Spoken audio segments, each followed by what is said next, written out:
Hello, everyone. Thank you all for coming today. Harriet, or Hatsy, as we called her, would have really loved to see us all together in one room. If you don't know us, I am Kala, and this is Eloise, and we're Hatsy's grandchildren. Shortly after Hatsy died, my dad said to me, we've lost our biggest fan. At the time, the thought slid past me, but in the last 6 weeks, I've come back to it, because thinking about Hatsy, who she was to me and who she was to many, it's true. She was deeply curious, and she cheered people on in a way that was from a place of excitement and fascination.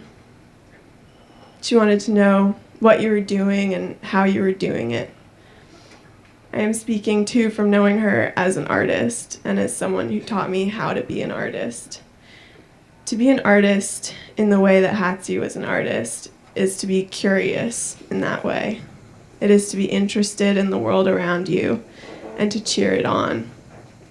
And find ways to translate some of that excitement into whatever way you have of showing people what you feel. I remember going to a show with her at a gallery in Portland, Maine. It was a mix of different local artists. There were some cool things, but I didn't love anything there. But Hatsy took it all in. She lingered over every piece, and when we walked out, she couldn't stop talking about it. It wasn't exactly that she liked the pieces. It was what they sparked in her. They gave her something that she would take with her to her own studio. She saw things in that way. She had fun with everything, and she saw something in everything and everyone. To create for her was its own excitement, its own fascination, but it was not contained in her studio. It was constantly in dialogue, fluently speaking with the world and the people around her. It was woven into her world, and it was a constant question and sometimes an answer. She was always interested in what I was doing, wanting to see everything and to understand how it worked, how she could use it, but also how I was using it.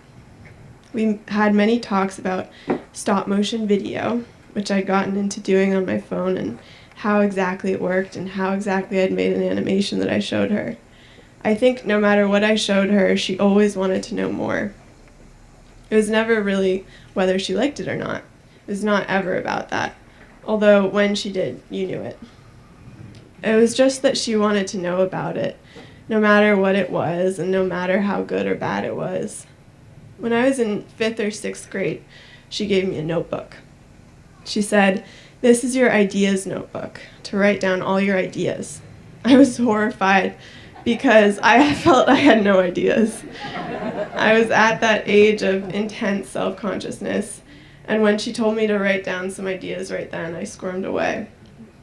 Only in the last few years have I come back to the idea notebook, or the idea of the idea notebook.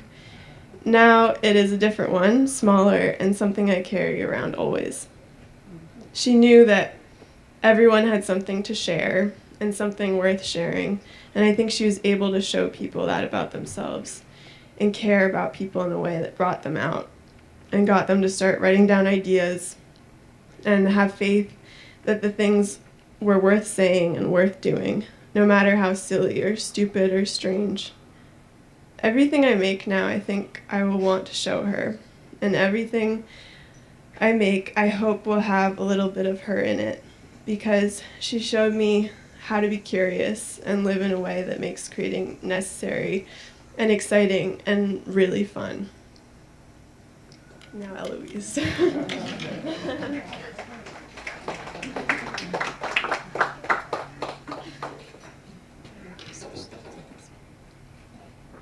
Hello.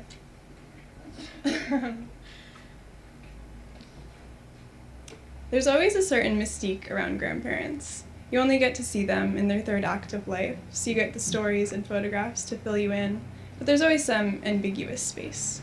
You start to make connections, intonations, qualities, and dreams that are passed down through the generations.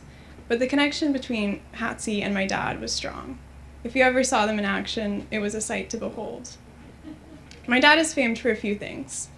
He's an excellent at speeches, no pressure. He has a 50-50 chance of asking the perfectly off-kilter question to a barista that has them completely charmed or leaves them in shocked bewilderment. But really, his exercise attire is what he's known for. Throughout Maine, maybe even the East Coast at large, he's notorious for wearing a bathing suit and long johns when he goes for a run. Rain or shine, he goes with his gut. And from what I can tell, he learned that from Hatsie. She passed down a self-assurance and a playful zest for life. She went to art school at 45 and befriended her peers, the eager 18-year-olds fresh out of their parents' houses. And then Hatsie built her own house in San Miguel when she was 51. She caused quite the commotion. Powerful men sued her, horrified by a single woman having property. She prevailed. After all, she knew the men were just in love with her. She had a jovial charm and a curiosity for the world. She brought an excitement to everything, and always seemed to be wondering what might happen next. The best seat was always next to her. I never knew what she was going to say. It could be something about the way the Reds compressed the space, or a story about a cousin in Cleveland, or maybe she'd say hello to a past lover. She was an explorer in every sense of the word, and she had a fruitful love life. I think all her ex-husbands are in the house. She was very interested in who I was dating. Who was I seeing? Were they smart? Did they make me laugh? Were they very handsome? We'd giggle about certain green flags I should look for, and she had many theories about men over 73. My favorite line of hers was, she'd kind of sidle up to me, and she'd probably say this in front of Derek because she loved to make us laugh and squirm, and she'd say, Eloise, the perfect amount of men to have in your life is 5. She'd pause here, and she'd kind of cover her mouth for the effect. She'd say, 1 for good conversation, 1 to visit museums with, 1 that makes you laugh, 1 that shows you the finest wines, and 1, and she'd say this kind of with a wry smile, to have some fun with.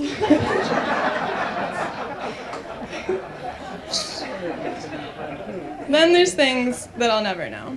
Like, I'm staying at her house, and her bookshelves are pretty much what I expected them to be. Perusing them, I see, the art of drawing, the world of Matisse, the art of conscious loving, and then peeking out at me is the laws of success, and beyond endurance, and unforgettably, tantric sex book. I guess she was a more after all. One of the things she did best was pull creativity out of others. It was completely infectious. If you spent enough time with her, you started to see the negative space between tree branches, the way the skyline collapses, and her obsession with ambiguous space. So, blind drawings can really freak people out, but Hatsie was a total master at them. She had me and Kala doing them in the backyard as kids, so like at breakfast in Portland, on the roof in San Miguel. So I gave out little pieces of paper and pencils to everyone, and I was thinking kind of to honor her, if you have, like throughout the service, if you want to draw how you feel, if you want to draw the back of the person's neck in front of you, or just like a random scribble. I was thinking for her last hurrah, we would kind of put together a piece at the end and collect all the pieces of paper and make a little artwork. And then we can send it out to everyone. So now me and Cal are going to draw each other, and you can feel free to draw now or just throughout the service. If you need, just raise your hand and I will bring them. Okay. And with blind drawings, you don't look at your pencil on the page. This is optional, but that's what we're going to do. So you just look at your subject.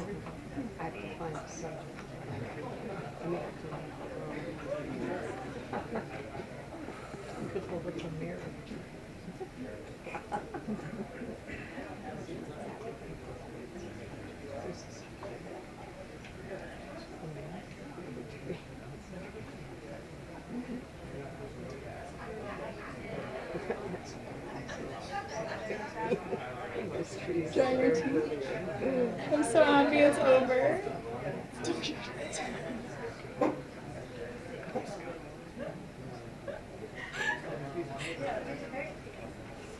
Oh, nice. All right, guys.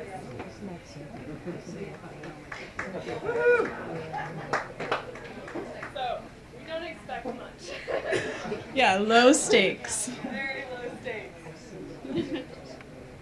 No names on these, right? Unless you're very proud. Yeah. Thank you. Thank you.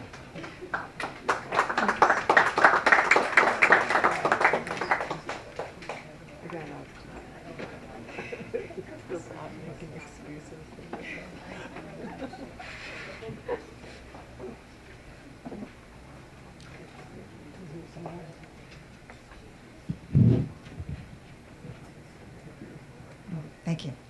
It is with trepidation that I follow you too. People will forget what you said, and people will forget what you did. But people will never forget how you made them feel.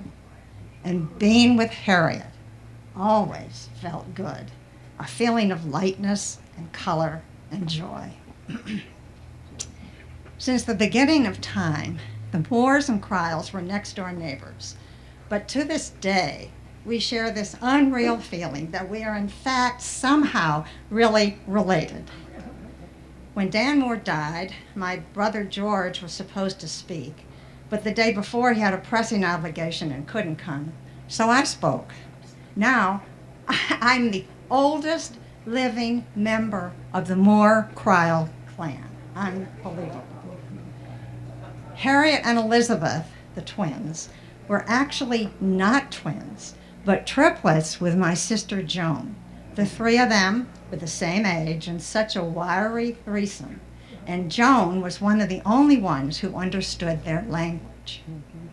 When Joan died, Harriet was instrumental with others, including Peggy Breer, who's here, in getting a lovely memorial arranged for her at Laurel. But somewhere, way before Joan died, Harriet was here in Cleveland, and we became especially good friends, way beyond just the Moore-Kryle connection bond. Harriet was living in New York and met our plane when we returned to the States after Essie's 6 months of residency in London. Rip was 2.5, Ted was 1.5, and Jane was 10 days old. It was cold when we left London, so I bundled Jane up ridiculously warmly. It was 96 degrees and humid when we arrived, and we were the last through customs. And there was Harriet to greet us. And oohing and eyeing, she unwrapped Jane, who was bright red and sweating. And I have always secretly felt that she kept Jane from melting. I was there when Harriet arrived with Les after George's accident, and will never forget her disbelief or her forever deep grief, and then the way she was partly able to express that grief through her art. Being with Tyler and Lily and Calla and Eloise was always her priority. I recall how she loved the way Tyler insisted one Christmas that all presents had to be homemade, and how proudly she told me of all the unique creations. There was also that umbilical cord tie with Elizabeth and those forever daily phone calls, and of course always the call to family in Cleveland. Harriet's creativity has carried on in its truest form in Tyler and both girls. Sitting in her living room a few weeks ago, it was so easy to see her influence in Tyler's large paintings filling the far end of the room. Our life is full of bits of Harriet on the walls and even in drawers. When she started going to Mexico, she brought me a pile of colorful napkins and also pillows like the ones she has in her couch in Cleveland Heights. I treasure both more than ever now. I remember her excitement talking about creating the Mexico Heights house, tiles, different levels, And one of my life regrets will always be not visiting her there, because I know it was her truly special spot, created as only she could from the first tile up. Her Harrietness, being friends with all ages, made her part of each of our 4 children's lives. Our daughter Jane wrote, "Harriet was one of the first adults in my life who felt like a friend, who happened to be an adult, and not just an adult friend, Mom's. When I graduated from high school, she gave me a bottle of perfume. What an important thing to present. Never had I owned or even looked at perfume. I was such a tomboy surrounded by brothers in athletics. It felt like she saw something in me, and I loved that." Our son Ted wrote, "An image flashed in front of me, seeing her at the Cleveland Hopkins Airport, zipping into Cleveland for a stay. She was full of life and stammering her words that could not keep up with her thoughts. She looked beautiful, stated she had only one outfit for her entire trip. My mom said that Harriet often only took one outfit. Such a silly memory, but I loved that she looked so good, and she knew she only needed one outfit. Could we all be so practical and confident?" And by the way, Ted has shown that he only, in honoring Harriet, has only come here with one outfit. And I have to admit that in the last 24 hours, and I hope Harriet isn't listening, I've had 3 outfits on.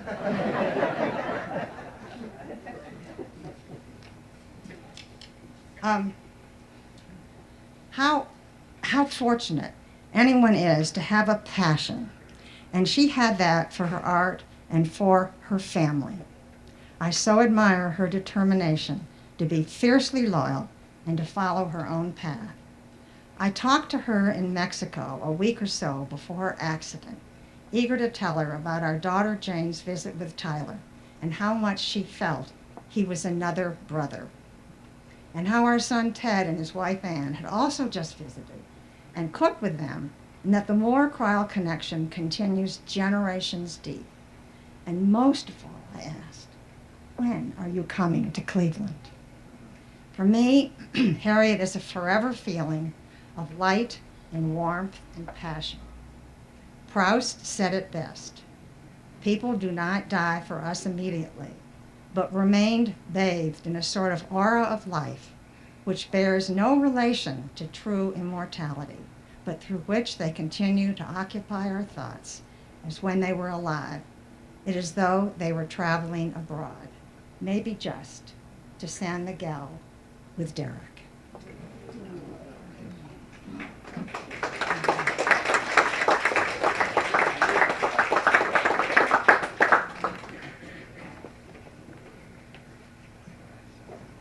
That's going to be hard to follow.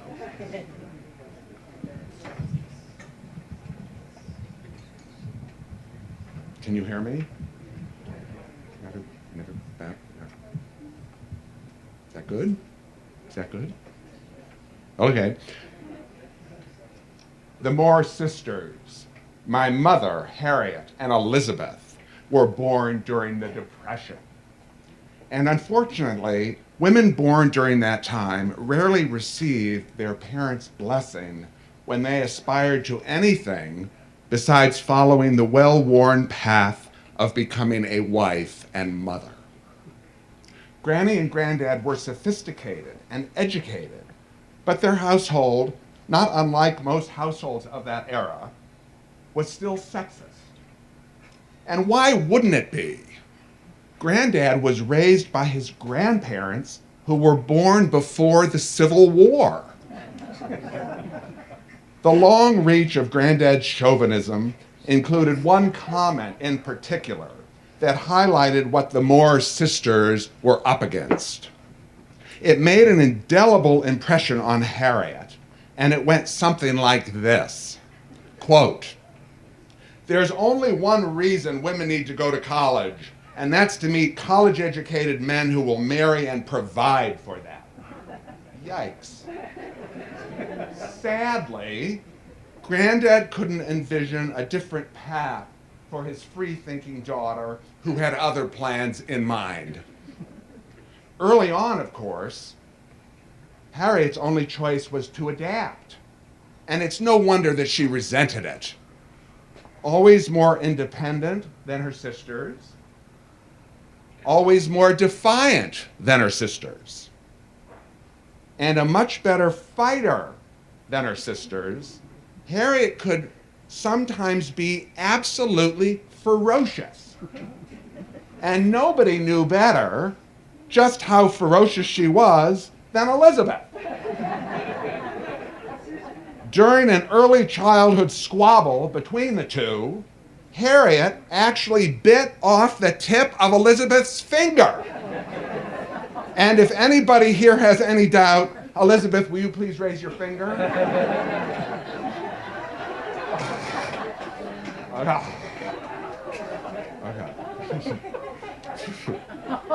Nor, for that matter, did Harriet like being told what to do, and pity the poor fool who tried, Granddad included.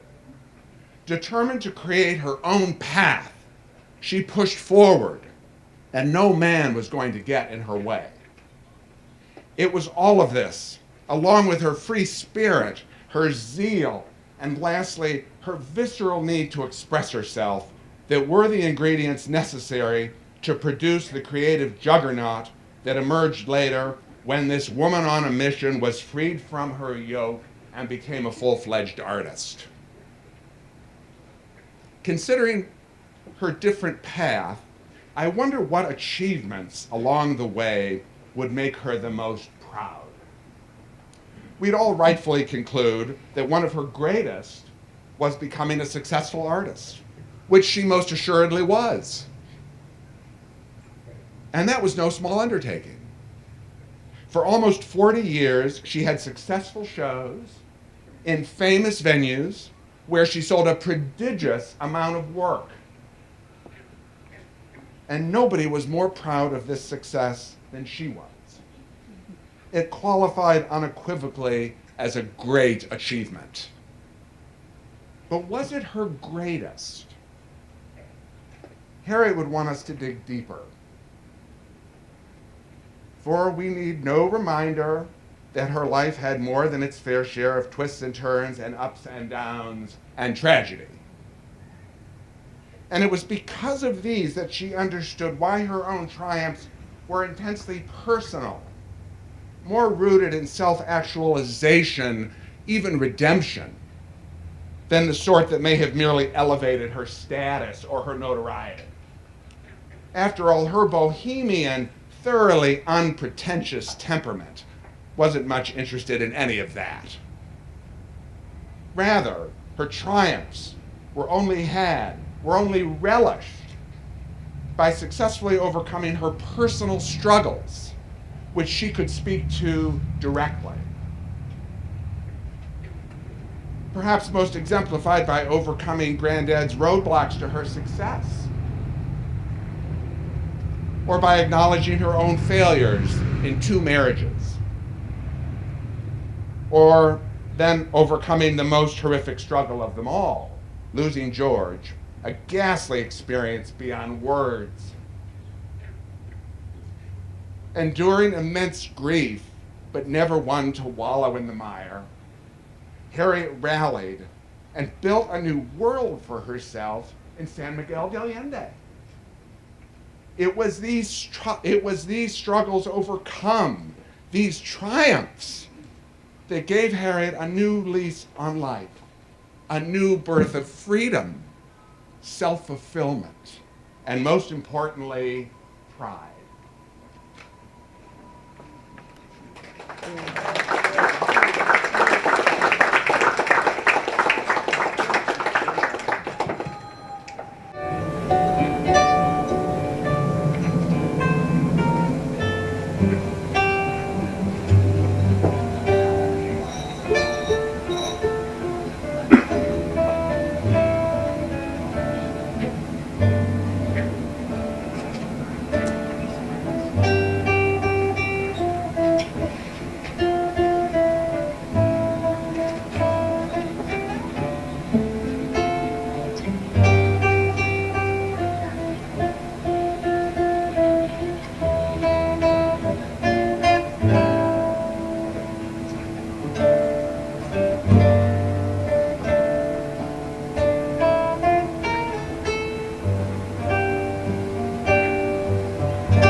I'm Dan Moore.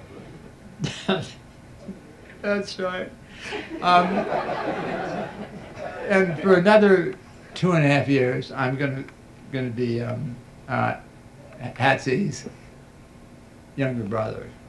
And I'm not going to sugarcoat it. Being a brother to a set of identical twins was not for the faint of heart. I was sort of a toy for their amusement, and sort of a chew toy, and made it worse having Ann and Joan Cryle living next door to gang up. They dressed me up as a doll and parade me around the neighborhood like a trained monkey. But the twins were a mysterious united front, very magical. One afternoon, and this is going to fly in the face of what Teddy just got to telling you. One afternoon, when Harriet and Elizabeth were sharing a crib, and it was discovered that there was a missing part of Elizabeth's finger, and you maybe have seen it. And please notice it when you see her. But it wasn't plain and simple like Lloyd has tried to explain. There were three possible things that could have happened. The first one is Harriet could have been the one, and when the nanny came in the room, Harriet was leaning against the crib, cooing and looking a little bit sated. But then the second one is that there was a German Shepherd lying on the floor and looking very relaxed. And then it could have, Lloyd should have remembered that it could have been the crib, because cribs can be dangerous, as we all know. So, but what did happen? And this is just a typical, what happened to the finger, the end of the finger? No one ever knows. And the other thing that was interesting is they invented their own language, and they spoke no English until the first grade, and that was very unusual. They had their own language, and they'd go something like this. They'd say, "Yaga booga, ha ha ha, boo hoo," and then they'd both howl with laughter, as though a wonderful joke had been told that no one could understand. And of course, this intimidated our parents, and they caused them to hire a whole bunch of nannies, successive nannies, to try to figure out what this was all about. And then there was a time that Mother's best Sunday hat was flushed down the toilet. And since it was impossible to determine who did it, they were both punished. And this was something that repeated throughout their lives. They were not treated as individuals. They were treated as a unit instead of as individuals. But as they grew older, they enchanted their many suitors with their charm and beauty. But to some degree, they kept being treated as interchangeable. And here's one example. Mother would tell Sister Luby and I that if a boy called and asked for one of the twins, we specifically had to say, well, which twin did they want to speak to? And Mother was adamant about this. So one particular boy, whose name I'm not going to discuss because you all knew him, a lot of you knew him, called and said, "Can I speak to the twins?" And so I said, dutifully, "Well, yes, well, which one?" And he'd say, "The nearest one." and by that time, both twins were this far away from me, glaring. So, what do you do? I've forgotten what I did, but it wasn't good. But anyone that's had the pleasure of knowing both Harriet and Elizabeth would know that they're connected by genetics and by a profound sense of intimacy, but they're very different, wholly unique individuals. So what was Harriet to all of us, and what can we learn from her example? We all know the expression, "To a hammer, everything's a nail," and to Harriet, everything was art. She viewed the whole world through a lens of art. She saw art in everything, a glistening, fresh cow pie in a pasture, the shadow of a bridge on a field, It was intoxicating and exciting to have art all around her. And her paintings were impressionistic, guided by feeling and not encumbered by anything figurative or anything specific. She would sort of make them as though they were being painted in the dark, as though they just appeared, and it would just, she'd just flow herself through this. It was very exciting. And she became extremely successful in her 70s and 80s, which most of us, our creative periods are in our 20s and 30s.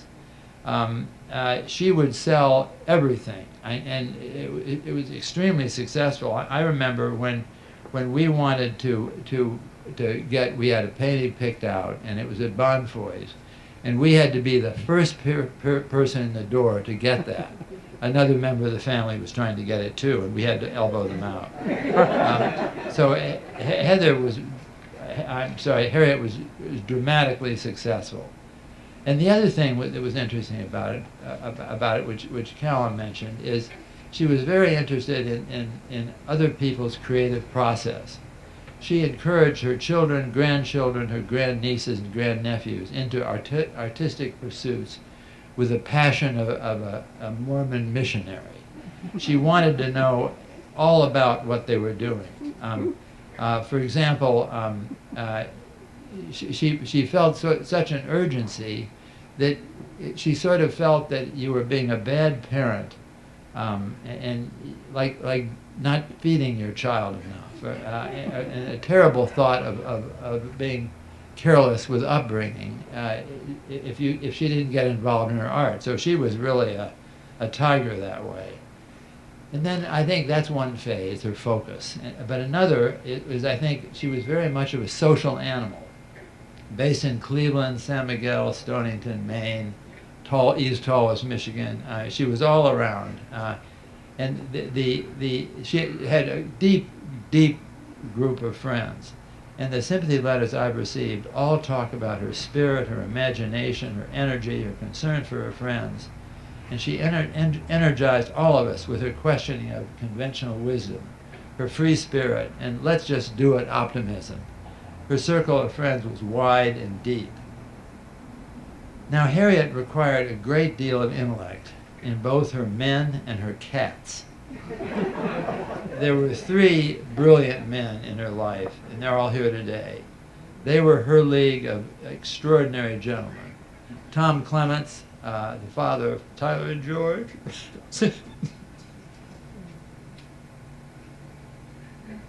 Les Ballard, who she was with in the middle of her life. And Derek Nicholas, her partner for the last 14 years. These men have all had an extraordinary impact on her life. I'm sorry about this. But Harriet was like an ancient Egyptian in the honoring of her cats. She revered them, she pampered them, and her cats rose to meet the challenge of being extraordinary. With one of them, particularly a murderous cat called Lupe. Lupe received a commendation from the city of Cleveland Heights, which is rather extraordinary. But this was not particularly a good commendation. It was actually a criminal record, and it had to do with the neighbor's bird feeder and the carnage beneath it. Harriet was less concerned with dead birds piling up than with the police request that Lupe be kept in the house. She wanted so badly to honor the cat's basic instincts, as lethal as they were, perhaps because she didn't want to inhibit the cat's creativity. Now, she was also an athlete. She would go to the gym 4 times a week. She'd take long walks every day. She was an active tennis player, loved skiing, was an enthusiast of the Linseth European bicycle trips with the Sullivan, the Slodes, the Marsacks, the Woods, the George Gund, and a few of them. she'd get in shape for it, and she was in terrific shape. And I'm comforted by the fact that my memories of Harriet will live on just as though they have with the other members of the family who have died too soon.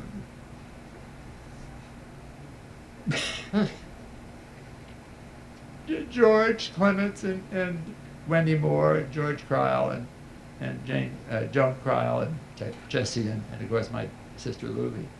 Harriet passed on to me 3 important messages, which I think we should all think about, particularly those of us that are up against the later seasons of our lives. The first one is we're social animals, and we should encircle ourselves with a large community of friends and act as a supportive anchor for the community. Harriet always did this in all of her corners of the globe. She focused on people, on small groups, not big parties, and one-on-ones. And as someone else said earlier, she looked you in the eye and wanted to know what the hell was going on. And she wanted all the details. I think a lot of us, as we get older, get less gregarious, and I think we should follow Harriet's model. The second is she had a passionate focus right up to the end, a North Star that energized her and filled her days with purpose. For Harriet, of course, this was art. And the third is to remain physically active. Harriet loved to challenge herself, and she wasn't afraid to jump into some challenge and do what was maybe a little bit of a reach for her. Her adage was use it or lose it, and a lot of us, as we get older, don't do that. Now, in addition to Harriet's 3 rules, we should remember her love of life, her sense of play, her laughter. She was a wonderful inspiration to all of us. While she lived a long, long life of nearly 86 years, her passing still came as a terrible shock. We had expected to enjoy her company for at least another decade, given her limitless store of energy and the passion her passion for all the world's treasures. She was a force of nature, and she followed her three important rules. But long COVID, which she had for a year and a half, affected her balance, which led to her fall and her injuries, and ultimately causing her death. It feels unfair, and we're devastated. But we celebrate here today with a full force in our hearts. I know that she would want us to focus on the joy of remembering her, rather than the sting of her loss. We'll miss you, Harriet.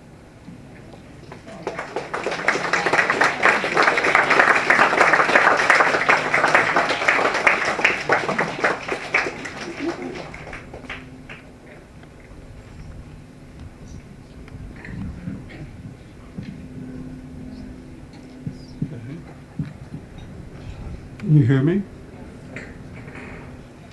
Harriet's life took a fortunate turn when, in 1982, she entered the BFA program at the Cleveland Institute of Art. By her senior year, when she was studying in the hills of Provence, a refined artist had already emerged, one with her own personal style. Harriet's painting was innovative. She explored her love of abstraction while simultaneously using figurative and landscape elements. More importantly, by using a technique of flattened images, she shifted the perspective, and in doing so, she placed the viewer in the scene. This became the crucial and most dynamic characteristic of her work and paved the way for a very successful art career. Much of her work paid homage to several of the Cleveland School, and later, when she painted in Mexico, she revealed the influence of the Mexican muralists. While Harriet was painting in Provence, and because I put up an occasional art show in my restaurant, I persuaded Harriet to hang her work for sale there when she returned. I can't tell you how wonderful it was when she sold absolutely every piece of work that was hanging there on the night of the opening. After George died, Harriet returned to parts of the world where she could begin to heal her spirit, namely Provence and San Miguel de Allende. It was then that she began building a beautiful home in San Miguel, what would become not only her spiritual center, but the greatest manifestation of her artistic sensibilities. She named this astonishing place Casa Gemelos, the House of Twins. I loved Harriet's work long before I became an artist. And when I finally took the plunge, Harriet was my source. Just to confirm, you'd like to call Mary Downs? Hi.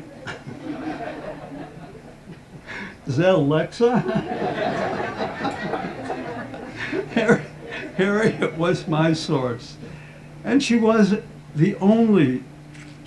not only a pro, she was a good sport. At the beginning of my art career, she was a person of firsts. She was the first to purchase a piece of my art. She was the first to locate a studio for me. She was always generous of her time. She introduced me to other artists and collectors. The list goes on, but most of all, Harriet was a gentle, empathetic critic. She would study a painting I was working on and say, "Now I think you need to put a little doodle over here, and a little doodle over there, and a little squiggly there, and a couple of strokes here." All I can say is thank you, Harriet, for all of your brilliant advice.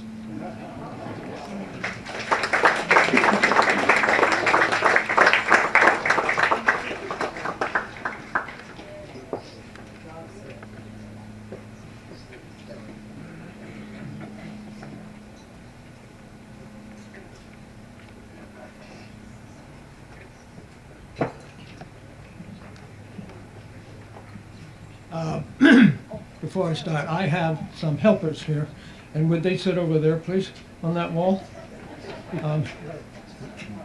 They know their way around the Hunt Club. I'm going to read a couple of poems with some introductions. The first poem is by William Wordsworth, and it was called "She Dwelt Among the Untrodden Ways." Now, Wordsworth is writing about a woman named Lucy. Lucy was a fiction. She didn't exist.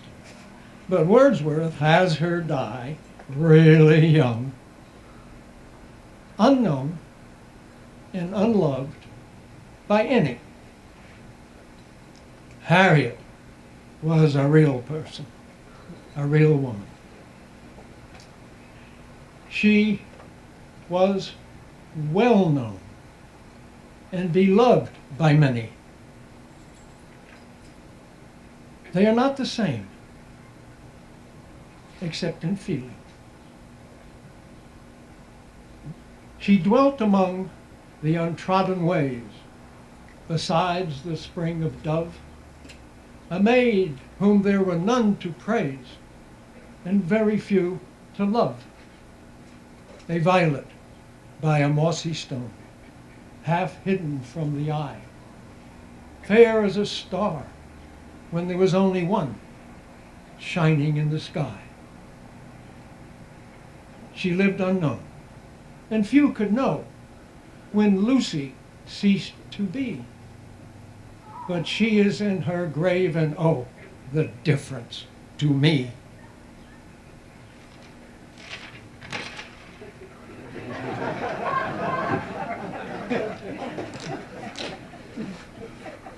The next poem is by Shakespeare from The Tempest.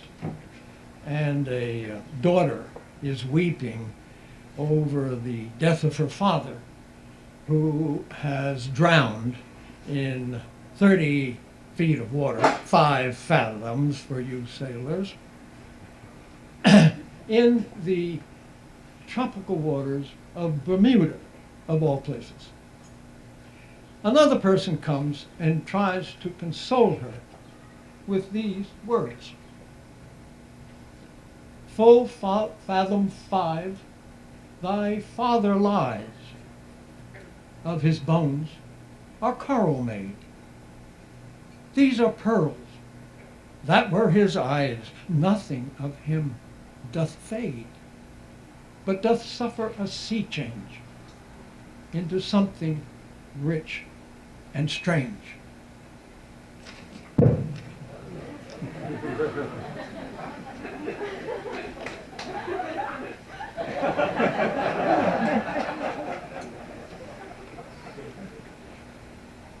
The next poem is by Patrick Phillips. Needs no introduction and is called Heaven. It will be their past, and we'll live there together.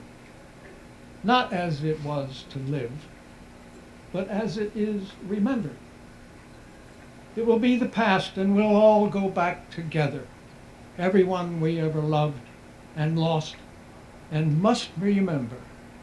It will be the past, and it will last forever.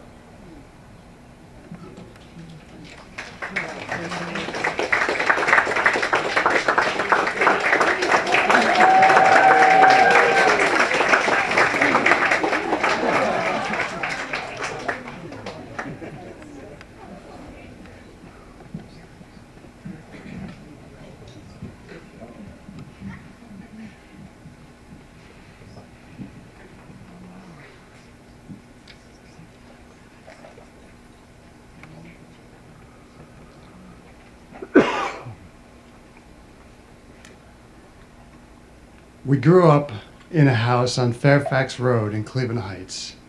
Mom was in her mid-30s, recently divorced from my father.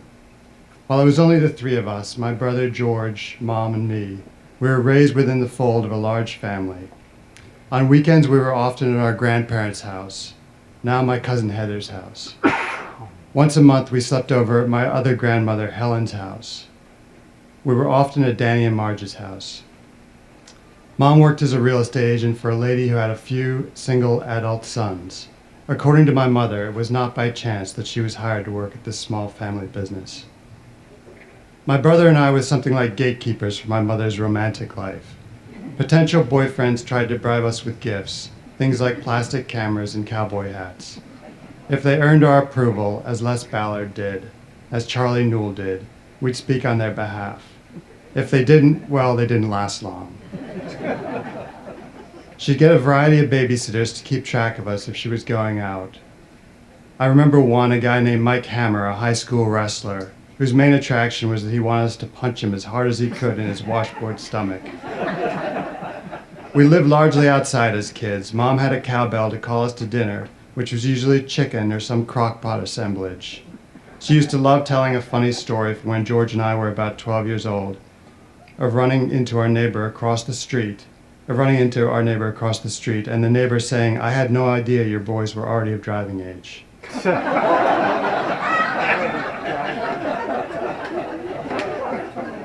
I don't remember Mom putting up much of a fuss about our underage driving, but on the other hand, a few years later, when Mom got a whiff of the fact that we were about to go skydiving with our fake driver's licenses, she called up the skydiving operator and told him she'd sue them into oblivion if they allowed us to proceed. This was her parenting style, a bit random, protected in some global way, uninterfered with in other more specific ways, risk adjusted. On her bedside table, you found biorhythm charts that she'd mapped out for herself, books on transcendental meditation and the roots of creativity. We played tennis at the skating club a couple evenings a week with our grandparents. We went to the movies at the old Mayfield Theater, the 3 of us. And in the summer, Mom would take us on various car vacations to the family house up in Michigan, and on spring break, she'd take us skiing out west with the Moores and Thorntons. George and I would act as waiters in coat and tie for her dinner parties. This was the marvelous and free life she made for us. She led from her heart, and her heart led her to and fro, to marriages, to Tom and Les, to a relationship with Derek that lasted as long as her marriages, to a number of other loves in between. Her heart led her to art school at the age of 45 and to Mexico at the age of 51. I read about a guru in India, once about a guru in India who was dying of a very curable form of cancer. His followers pleaded with him to go visit a doctor, but he refused. Why, he said, after listening to God all my life, would I now listen to a doctor? That's the problem with the heart. With love. It doesn't always contemplate survival because it thinks it's eternal. It cares desperately about some things, but it could care less about others. It exists always right here in the present, and if you ask it about the future, it'll look at you in bafflement. Why do you keep bothering me about this so-called future? Mom notoriously hated destinations.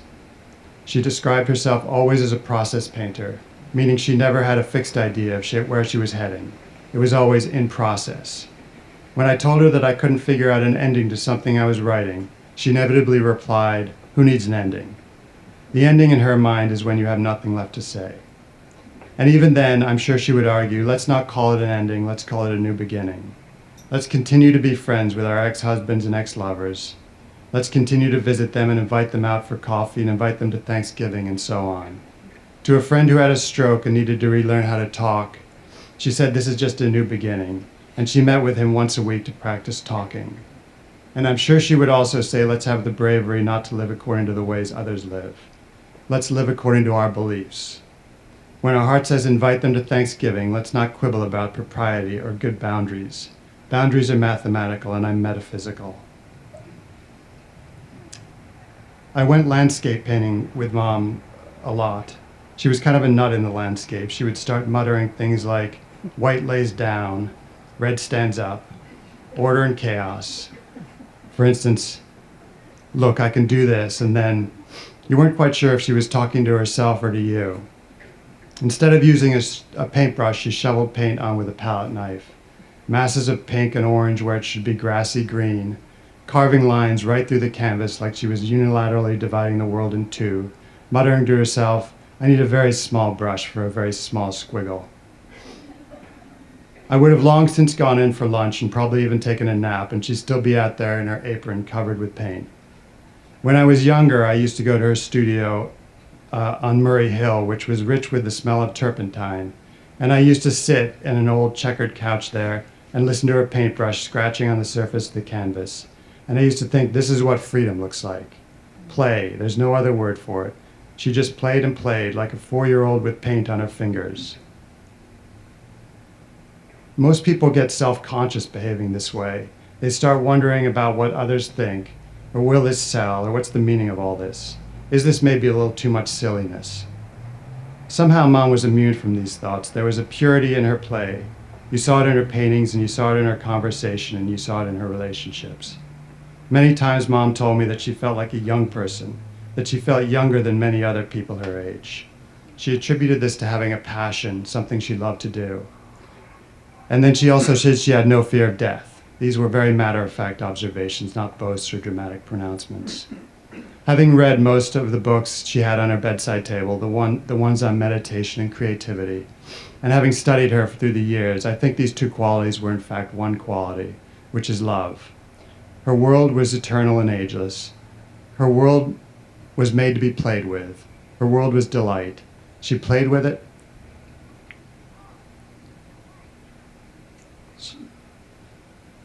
She played with it for all it was worth, and when she was done and had nothing left to say, she was on to a new beginning.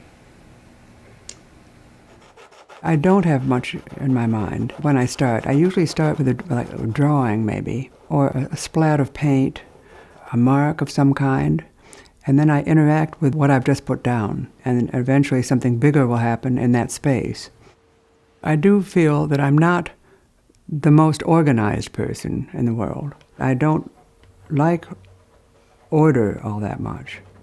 The shapes that I make, sometimes I don't know that I am going to make them. They just happen. I like to put randomness together with something that's rather strict and structural. I like the opposition. I think it creates tension. When I started out, I painted in the landscape, and I painted what I saw, and I painted deep space. After a while, I got tired of deep space. I think the aha moment in my life was in Lacoste. Painting day after day after day in the landscape, in orchard fields, just wherever I felt like setting up my easel, painting the same thing. And then one day, I thought to myself, I didn't have to paint what I saw, but I could paint what I felt. It was a real awakening for me. After a while, I thought to myself, I'm not sure I want to paint objects. I like objects. I like the imagery of objects and bowls and trees and so on. But I decided that I wanted to paint not a bowl, but a bowl-like. What I like about symbols is that a mark and a symbol gets completely away from objectification. Mark making is a very random gesture. Make a mark. A symbol or a grid, for example, is a very geometric symbol.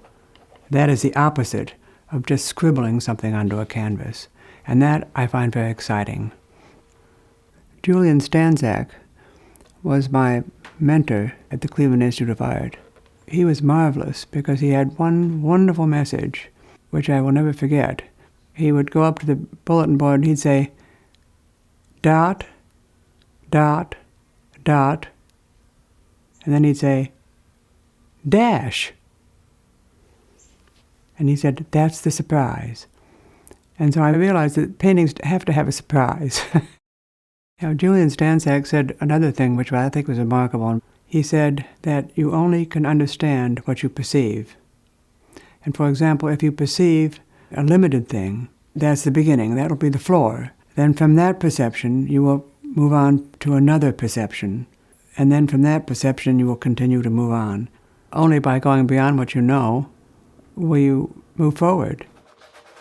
The act of painting is the most spiritual thing that I've ever done. You lose yourself, you transcend what you're doing, and you are enlightened.